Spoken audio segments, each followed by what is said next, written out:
네, 이제부터 조선 전기에 대한 내용으로 우리 한번 시작을 해보도록 하겠습니다. 조선 전기를 제가 문제를 보다 보니까 포인트가 몇 가지가 있었어요. 일단은 조광조에 이제 있어서의 그 기묘사에 대한 내용이 굉장히 많이 나왔다라는 부분이죠. 다른 말로 하면 사림의 등장에 있어서의 훈구와 사림의 갈등을 조금 더 포커스 맞추는 경향이 좀 있었고요. 그리고 세종과 태종 을 중심으로 해가지고 어떤 식으로 이제 정치 체제가 이제 정비가 되었는지에 대한 내용들도 조금씩 나와 있는 것들이 좀 보였습니다. 근데 확실하게 조선 후기가 그 비중이 훨씬 높기 때문에 세종 태종은 많이 다루진 않지만 한 번 더 확인해 볼 필요 있고 성종과 세조 우리가 이제 어떤 식으로 왕권이 이제 그 정립이 되는지에 대한 그 내용들을 여러분들이 한 번 더 확인해 주시면 될 것 같다라고 생각하고 있습니다. 자, 그러면 한번 우리가 조선을 중심으로 해서 한번 상황을 살펴봐 보도록 해볼게요. 자, 일단은 태조부터 한번 살펴보도록 하겠습니다. 여러분, 태조, 바로 이성계. 이 태조 이성계는 원래 고려 사람입니다. 이제 우왕 시기 때 우리 저번 시간 때 보면 공민왕의 아들이었던 우왕 시기 때 요동정벌이라고 해서 요동정벌이라고 해서 이제 파견을 가게 되는데 약간 이걸 다시 설명을 하자면 공민왕 시기 때가 되면 이제 원나라가 약해지고 이제 다시금 명나라가 이제 친명교책이라고 보통 많이 얘기를 하는데 명나라가 이제 건국 초기 때부터 이제 조금씩 어떻게 보면 성장해 나가는 그런 모습을 보이게 됩니다. 그 과정 중에서 우왕 시기가 되면 명나라에서 이렇게 얘기를 하죠. 야, 너희들 말이야. 지금 너희들이 갖고 있는 영토들 그런 영토들 지금 원래 이제 이런 것들 원래 다시 우리 중국의 영토였기 때문에 다시금 돌려줘라고 한다거나 계속적으로 고려를 견제하는 듯한 그런 느낌의 내용들을 이제 계속적으로 대외 정책을 취하게 되는 상황을 보게 되죠. 그러다 보니까 이제 이 우왕 시기 때 야 그러지 말고 야 우리가 먼저 쳐라고 하면서 요동 정벌을 여태 시작을 하려고 합니다. 이때 최영으로부터 하여금 이제 이 명령을 내렸고 이 최영의 굉장히 아꼈던 장군 중에 하나가 이성계였는데 이 이성계가 이제 자신들의 군대를 이끌고 가다가 여기서 회군을 해버리죠. 다른 말로 하면 왕이 명령을 냈는데 왕이 명령을 내린 걸 듣지 않았던 거예요. 다른 말로 하면 반역인 거죠. 반역. 그래가지고 우리는 이 사건을 보고 위화도 회군이라고 하고 위화도 회군이 성공이 되게 되면서 그 당시에 이제 이성계는 본격적으로 권력을 탁 잡게 됩니다. 그리고 난 다음에 공양왕 시기 때 이제 어떻게 보면 신진사대부와 함께 이렇게 권력을 차근차근 쌓아가다가 우리가 흔히 말하는 정도전이라는 이제 엄청난 이제 그 신진사대부를 등에 업고 이제 391년에 과전법을 설치를 하고 1392년에 조선을 건국하게 되죠. 자, 조선을 건국하게 된 다음에 조선 경국전이라고 해서 조선을 건국하는 데 있어서의 기초가 되는 조선 경국전이라고 할 수 있는 정도전의 이제 그 책을 여태 만들어지기도 하고요. 그리고 조준의 경제육전이라고 해서 여태 법전의 역할을 하고 있는 이제 경제육전이라는 게 만들어지기도 합니다. 그러니까 조선 경국전, 조선 경제육전 모두 다 법전인데요. 이게 조금 더 개인의 이제 어떻게 의중에 따라 만들었다면 이게 조금 더 관의 의중에 따라서 이제 좀 공식적으로 만들어진 법전이라고 볼 수 있겠습니다. 그리고 여때 우리가 또 한번 확인해 봐야 되는 게 여시기쯤 해가지고 천상열차 분야 지도라든지 이 천상열차 분야 지도가 어떤 그 지나가던 농민이 고려의 천문도가 그려진 이제 고려의 천문도를 뭐 발견해서 갖고 왔고 야 이것이 역시 봐라 고려의 천문도가 나에게 발견되다니 라고 하면서 이게 바로 내가 왕이 될 징조 아닌가 라고 하면서 천상열차 분야 지도를 여태 이렇게 만들었다 라고 했던 내용이 바로 여기서 나오는 거고요. 자, 그리고 난 다음에 이 태조가 사망을 하고 이제 사망하기 직전에 이제 그 태조의 아들들이 이제 한 4명 정도 있는데 그 태조의 아들 그 4명의 이제 그 사이에서 이제 결국 왕자의 난이 나타나게 되고 크게 1차, 2차 왕자의 난을 거치고 난 다음에 태종이라는 왕이 등극을 하게 됩니다.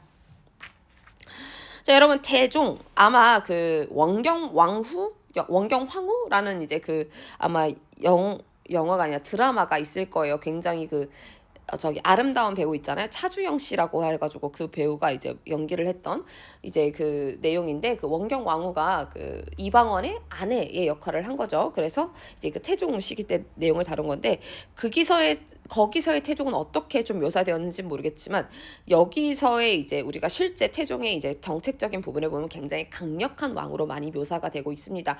그래서 원경왕후 드라마에 잘 묘사가 됐는지 모르겠지만, 실제적으로 자신의 이제 외척들과 그 왕비의 외척들, 형이라고 했나? 왕비의 오빠들을 다 숙청을 해버리거나 이런 이제 권력을 이제 조금 공고히 하려는 그런 내용들을 좀 많이 보이게 되는데요. 태종 같은 경우에는 어 근데 한양 총독은 태조 시기 때도 이성계 시기 때도 있었는데, 이게 나중에 다시 다른 데로 옮겨갔다가 다시 태종 때 한양 총독을 다시 한번 하게 되고요. 그리고 이때 비서 역할을 하는 승정원이라는 거, 그리고 의금부라고 해서 이제 범죄자를 다스리는 기구 같은 것들이 만들어지게 되고, 그리고 육조직계제라고 해서 신하의 권리가 아닌 왕의 권한을 강화하게 하는 이러한 이제 내용들을 하게 됩니다. 호패법을 실시하면서 주민등록증의 역할을 하는 호패법을 실시하기도 하고요. 그리고 신문고를 설치하기도 여대합니다. 그리고 농서지표라고 해가지고 우리 세종 시기 때 굉장히 유명한 농사책이 농사직설이잖아요. 여태 농서지표라는 책이 만들어지기도 하고, 그리고 여태 개미자라고 해가지고 활자가 만들어집니다. 선생님, 이런 거 알아야 돼요. 여러분, 신기하게 조선시대 때는요, 이렇게 활자에 대한 좀 집착이 있더라고요. 그래서 뭐 갑인자를 만들었다, 개미자를 만들었다라는 내용이 있기 때문에, 그렇기 때문에 여러분들 이 개미자가 만들어졌다는 건 한 번 더 확인해 볼 필요가 있습니다. 제가 말했지만 뭔가 활자가 나온다던가 법전이 나오다던가 이렇게 나오면 무조건 그걸 중심으로 해서 시대별로 정리하는 연습을 하는 것도 기출을 하는 이유 중에 하나입니다. 알겠죠? 자, 그리고 난 다음에 태종의 아들이었던 바로 세종 시기 때는요, 바로 아버지의 굉장히 강력한 왕권 강화의 정책이 있었기 때문에 굉장히 안정적으로 왕위에 올라오게 됩니다. 그래서요, 이 세종 시기 때는요, 어떻게 보면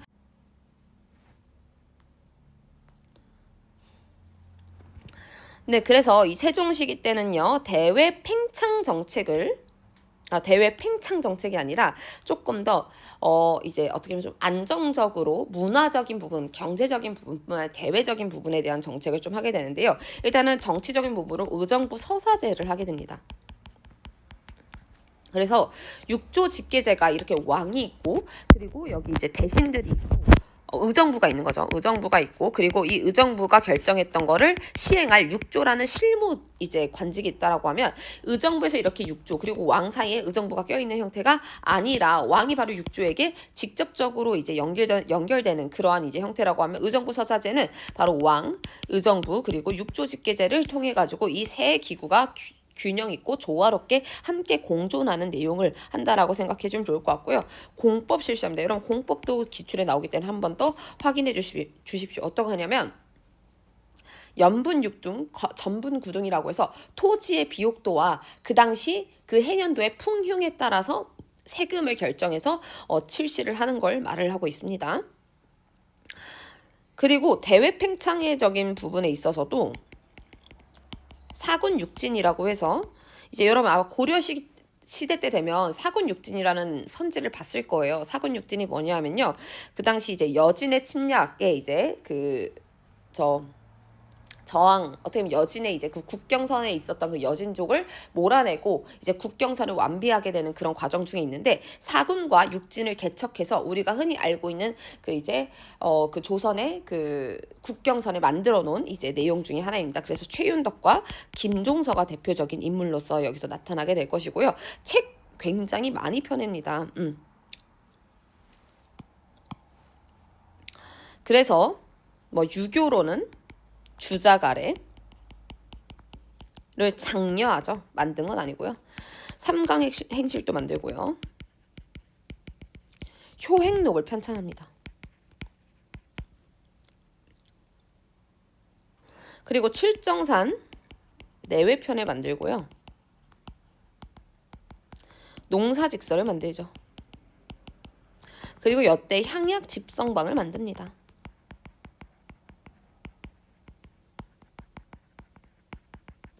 의방유치라는 이제 내용도 있죠. 아까 말했죠. 여기 농서집요가 아니라 농서집요가 있었고 여기 농사직설이 있는 거.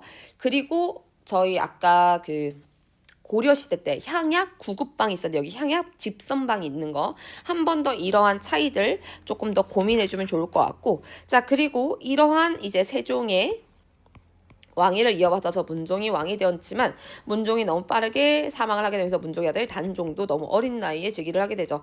그러자 너무나 약한 왕이다 라고 하면서 문종의 동생이었던 세조가 어떻게 보면 단종의 삼촌이죠. 삼촌이 야 조카야 이제 삼촌이 왕 할게 라고 하면서 이렇게 되게 이렇게 이제 친절하게 말하진 않았을 거예요. 굉장히 무섭게 말을 하면서 계유년에 이제 정변이 일어나게 된다. 계유정난이라고 보통 이야기를 하게 되는데요. 여러분 영화 관상 보면 나오는 그 장면들이 있어요. 한번 확인해 주시면 좋을 것 같고 이 세조 때는 다시금 어떻게 보면 내가 왕위를 찬탈해서 올라온 왕이었기 때문에 이제 그 왕위를 이어가는 데 있어서 정당성이 굉장히 약했던 인물 중에 하나예요. 그래서 어떻게 했냐면 굉장히 강한 정책을 많이 쓰게 되는데 대표적으로 육조직계제를 다시 실시를 하고요. 종친을 등용을 하면서 자신의 권력을 조금 이제 약간 뒷받침해 줄 수 있는 종친을 등용을 하게 되고 경국대전을 여태부터 평창하기 시작합니다. 그리고 여태 직전법을 실시하죠.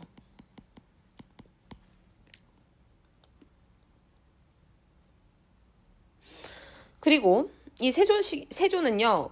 조선은 기본적으로 유교의 나라인데 세조만 특히 불교를 굉장히 사실 세조만 좋아한 건 아니에요. 이제 그 간간히 이제 불교를 굉장히 중요하게 생각하는 뭐 왕비라든지 이런 왕이 있겠지만 특히 세조가 조금 더 이제 불교를 굉장히 좀 숭상했다라고 얘기를 합니다. 그래서 여태 간경도감이라고 해서 불교 경전을 이제 뭐 번역하고 편찬하고 이런 것들을 나타나게 되고 원각사지 10층 석탑도 여태 나타나게 되죠. 원각사지 10층 석탑은 경천사지 10층 석탑과 한번 여러분들이 이제 비교를 해서 확인해 주면 좋을 것 같고 그리고 난 다음에 나타났던 왕이 바로 성종입니다. 성종도 한번 봐볼 만한 게 이 성종 때는요. 모든 체제가 완비되었던 시기였기 때문에 경국대전의 완성 굉장히 중요한 내용 중에 하나이죠. 그리고 여태 홍문관이 설치하게 됩니다. 홍문관이 설치가 되게 되면서 우리가 나중에 설명할 3, 4가 완비되었던 시기였기도 한 게 바로 홍문관 성종 시기 때 만들어졌다라고 생각하면 될 것 같아요. 자, 그리고 이렇게 태종부터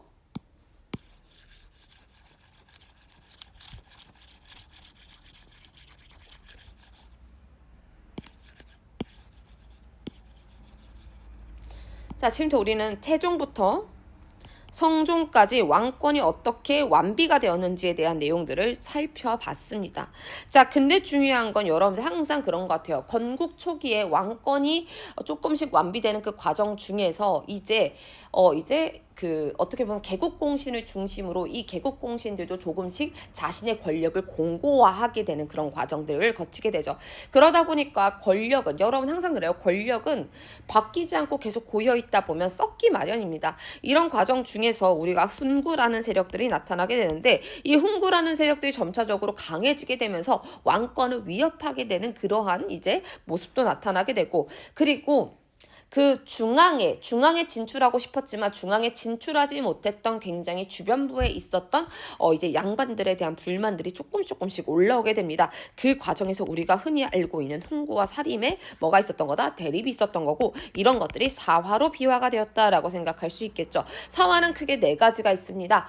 우리 보통 무갑기을이라고 하는데요. 무호사와 갑자사와 기묘사와 을사사화라고 하는데 기묘사화가 너무나 계속적으로 출제되고 있습니다. 기묘사화 한 번만 더 확인해 주시면 좋을 것 같고 기묘사화는 중종시기 때 있었던 사화이다 정도만 확인하고 저희 이제 한번 문제풀이 가보도록 하죠. 자, 가의 왕의 재기 시기 때 있었던 내용으로 옳은 것은 대해서 먼저 한번 확인해 보도록 하겠습니다.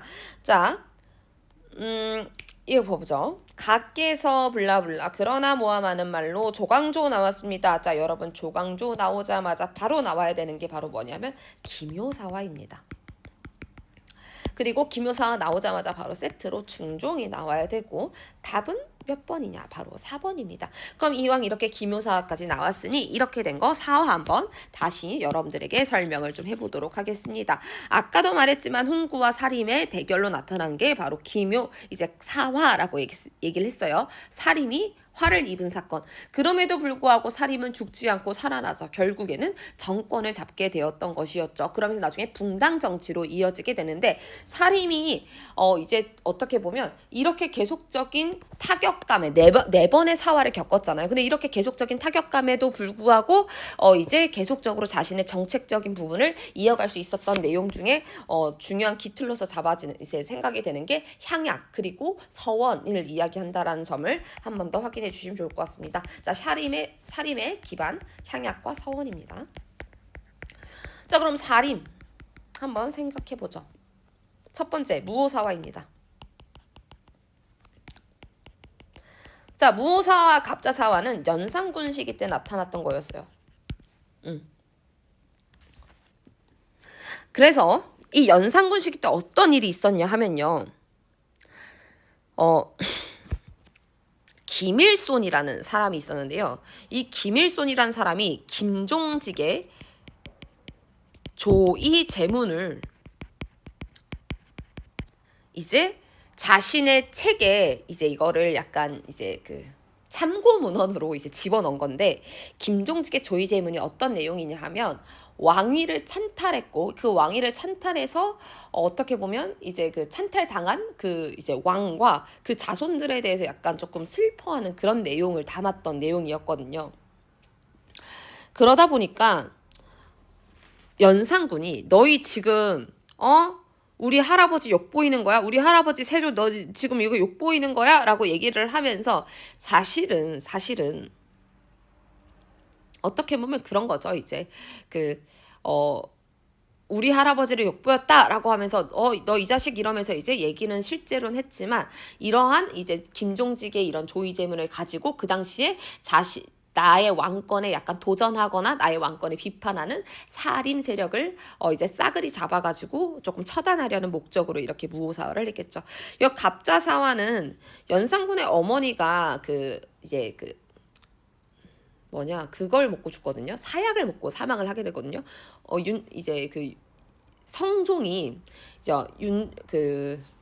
제가 지금 말이 안 나오는데 세조가 아니라 연산군의 아버지가 성종이잖아요. 근데 이 성종이 굉장히 잘생겼고 굉장히 미남이고 호남이라고 해요. 그래서 많은 여자를 거느렸기보다는 이제 굉장히 인기가 많았는데 이제 조금 이제 그 아내였던 이거 윤씨라고 하더라고요. 그 윤씨 어떤 이제 그 왕후가 굉장히 질투심이 많았다라고 해요. 그래서 윤상군의 어머니자 성종의 이제 그 아내였던 그 윤씨가 너무나 그 질투심에 불타가지고 이제 그 성종의 뺨을 때려버린 거죠. 그러면서 감히 우리 왕의 몸에 손을 대라고 하면서 이제 결국에는 사약까지 먹게 되면서 사망을 하게 되는데 그 과정을 그 당시 이제 너희들이 이제 어떻게 보면 살인뿐만 아니라 너희들이 이렇게 가담했던 내 신하들 내가 잊지 않고 있어. 감히 우리 어머니를 죽게 해 라고 얘기를 하면서 그거를 이제 그 어머니의 어떻게 보면 그 이제 사사 사건을 이제 그 빌미로 삼아가지고 이제 결국에는 살해를 하면서 나타나게 되었던 게 바로 이제 갑자사화였습니다. 그리고 난 다음에 연산군이 결국에는 반정으로서 이제 쫓겨나게 되고 그 다음에 나타났던 이제 왕이 중종이었죠. 중종. 그리고 이 중종 때는요. 본격적으로 이제 조광조를 중심으로 개혁을 하기 시작하는데 이때 이 조광조가 굉장히 많은 개혁을 이제 논의를 합니다. 예를 들면 성리학적 질서를 확립을 해야 됩니다. 그렇기 때문에 도교의 성격을 갖고 있는 소격사를 폐지해 주세요. 그리고 향약을 실시해 주십시오. 그리고 주자가래와 소학을 보급해주세요 라고 얘기를 하죠. 그리고 혈량과를 실시하면서 우리가 기존에 이제 보통 관리로 되려고 하면 시험을 보고 이런 것들이 결정되는데 약간 추천하는 제도인 거죠. 사림을 본격적으로 등용하기 위한 추천 제도로서 예, 현량과를 실시하게 해주세요라고 하면서 이러한 내용들을 요구를 하게 됩니다. 거기다가 여기다가 빡 하나 했던 게 바로 위훈 삭제였는데요. 가짜 공문을 삭제해주세요라고 얘기를 한 거예요. 지금 이제 지금 중앙 정부에 있는 많은 대신들 중에서는 가짜 훈장을 가짜 공문을 가지고 지금 이제 그 국가의 재산을 복식하거나 이러한 이제 말도 안 되는 사례들이 많습니다. 가짜 공문을 삭제해 주세요까지 해서 요청을 하게 된 거예요. 그러자 이 훈구 세력들이 감히 우리의 공문들을 뺏으려고 해라고 얘기를 하면서 이 조광조를 어떻게 하냐면 이제 조광조를 중종과 함께 이야기를 해서 중종도 이제 이 기묘사 이제 조광조에 대한 이런 개혁 정책에 약간의 의구심을 갖게 되면서 결국에는 조광조가 이제 그 숙청을 당하게 되는 기묘사가 나타나게 되었다라고 생각을 하게 되었습니다. 자, 을사사화는 명종 때 나타난 건데 이거는 좀 넘어가 보도록 하고 우리 넘어가도록 하죠. 자, 왕 봐보도록 할게요. 답 몇 번일까요? 봐보겠습니다. 자, 시무를 6조에 기속시켰다. 어머, 6조에 기속시켰네. 바로 나와야 되죠. 바로 여러분들 바로 태조가 나오게 될 것입니다. 자, 답은 두구 바로 3번입니다. 자, 공법은 세조식 때 만들어지고요. 경국대전은 언제 만들어졌을까요? 바로 이제 세조 때 처음 시작은 했지만 성종 때 반포가 됩니다. 네. 훈련도감은 우리 조선 후기 때 나타나는 거기 때문에 그때 한 번 더 살펴보도록 해보도록 하겠습니다. 자, 넘어가도록 하죠. 가 인물에 대한 설명으로 옳은 것은 이라고 나와 있네요. 답은 자 중종에게 나왔어요. 어머, 중종 나오면 바로 나오죠. 바로 조광조입니다. 현량과 나오고 있어요. 답은 몇 번일까요? 답은 2번입니다. 불시잡변은 이건 정도전이 만들어 놓는 거고, 아까 정도전의 책 중에 아까 제가 뭐가 있다라고 했죠? 경제육전이 아니라 조선 경국전이 있다는 거 한 번 더 확인해 주시면 좋을 것 같아요.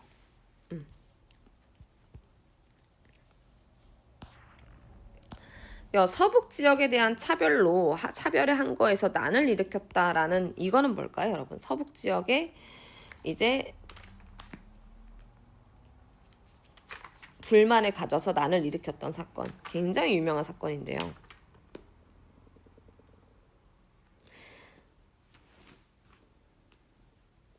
여러분 혹시 알고 있나요? 서북 지역에 난을 일으켰던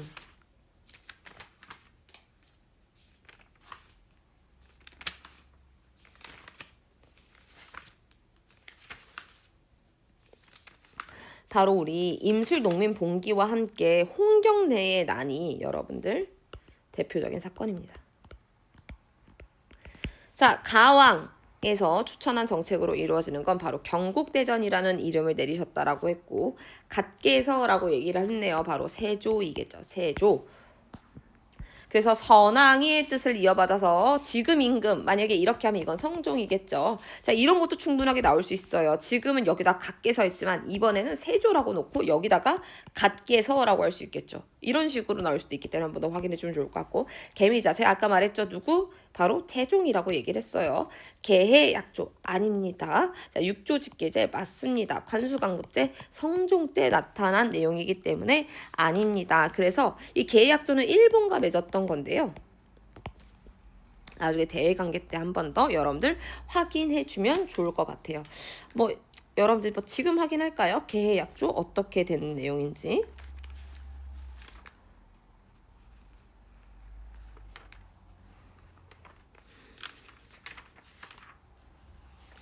조선 때는 저희가 대외 관계를 볼 때 보통 여진과 이제 일본 중심으로 좀 많이 보게 돼요.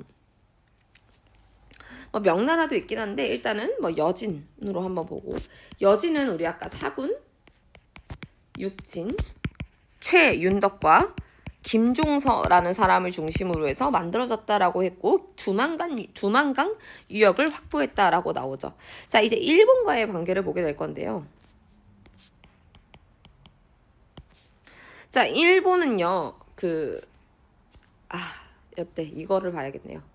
4대 교린 정책. 아마 여러분 들어봤을 거예요. 4대는 명나라, 교린은 여진과 일본에서 나타났던 건데 세종 시기 때 쓰시마 섬을 정벌을 해 김종서를 파견했다라고 보통 얘기를 하죠. 그래서 이런 걸 하기도 하고 개해약조라는 것들을 맺기도 해가지고 그 당시 이제 일본한테 너희들 이제 그만해 그만 침략해라고 얘기를 하면서 약간 이제 너희들이 교역할 수 있는 물건들을 정해놓는 이러한 이제 내용이라고 생각해주면 될 것 같습니다.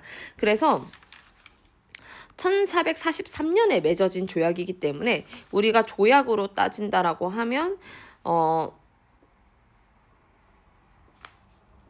이것도 우리가 세종 때 만들어졌겠네요. 세종 때. 세종 시기 때 계약조까지 만들어졌다라고 생각하면 좋을 것 같고, 자, 그리고 난 다음에 굉장히 다양한 내용들이 있는데 을묘외변까지만 봐보도록 하죠. 이 을묘외변이 왜 중요하냐 하면요.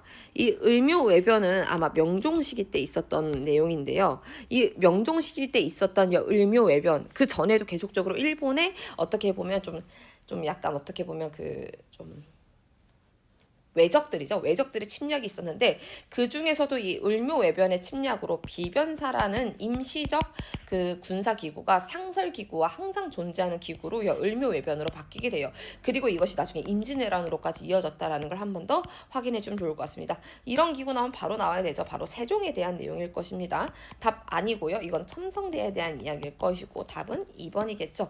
기기도서를 참고해서 만든 건 보통 수원화성이라고 제가 알고 있는데요. 한 번만 더 확인해 보면 좋을 것 같고, 자, 홍대용 나오면 나중에 실학에서 우리가 한번 확인해 볼 내용이기 때문에 넘어가도록 하겠습니다. 자, 28자지였대. 어머, 글자지였네. 한 명의 완밖에 없어요. 훈민정음입니다. 자, 답 몇 번일까요? 바로 3번입니다.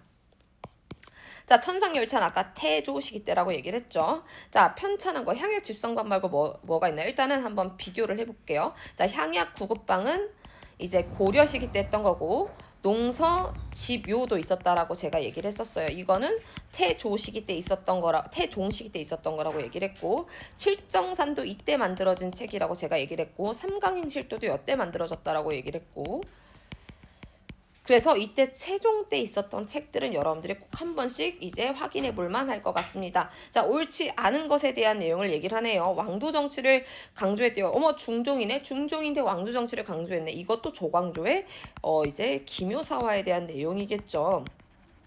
답은 몇 번? 바로 4번입니다.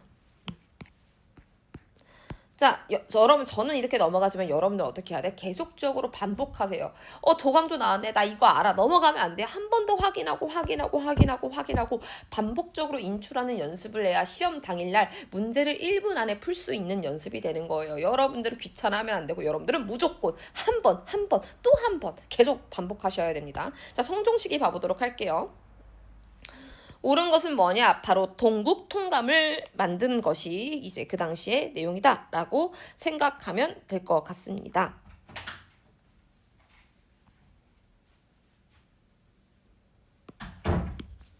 자, 동국 통감을 만들었다 라고 생각하면 될 것 같고요. 갑인자만 봐보도록 할까요? 갑인자. 이게 보면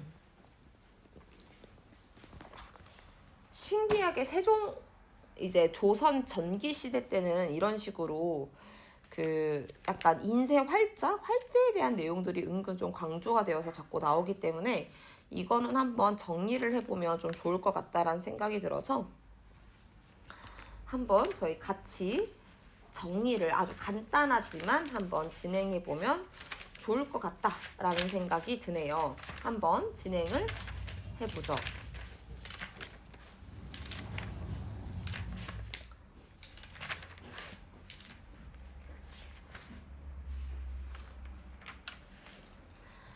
자,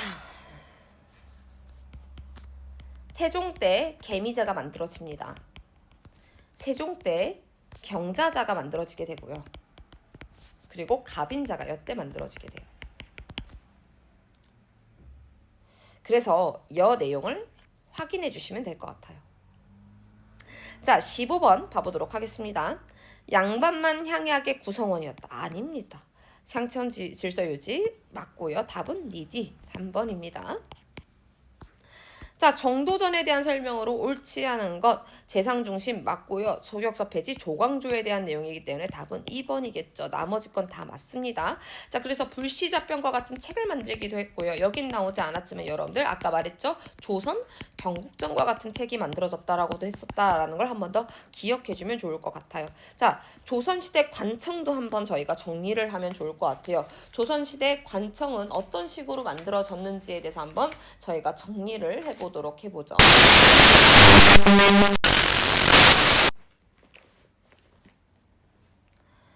자, 일단 첫 번째 승정원은 아닙니다. 의금부죠. 의금부는 중대한 죄인을 다스린 게 맞고요. 춘추관 맞고 여러분 4번도 맞습니다. 답은 1번인데요. 한번 정리를 해보도록 할게요. 여러분 아까도 말했지만 의정부는요. 바로 이제 중대사를 우리가 결정하는 그런 기구라고 생각할 수 있겠죠.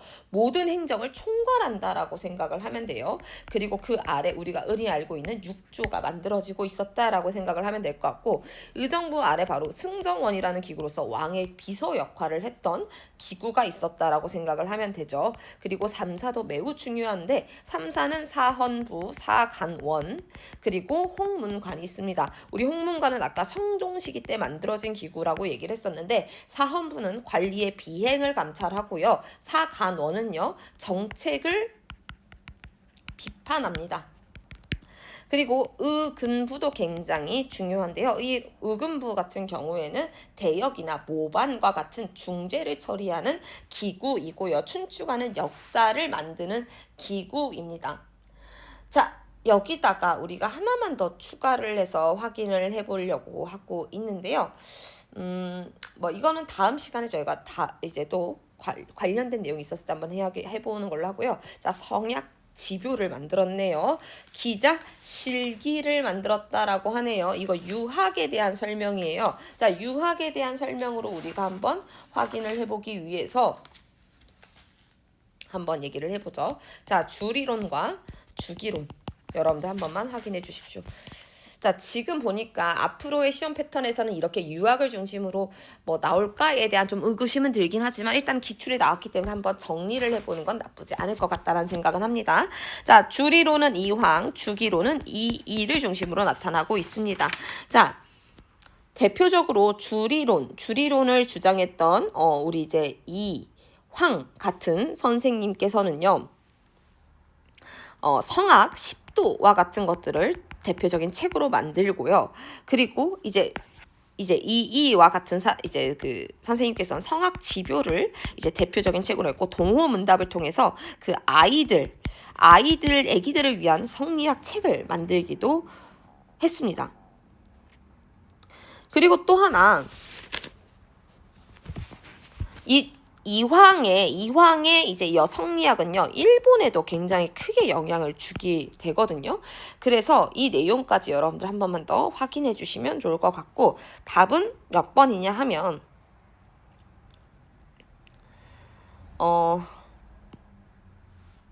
1번입니다. 네.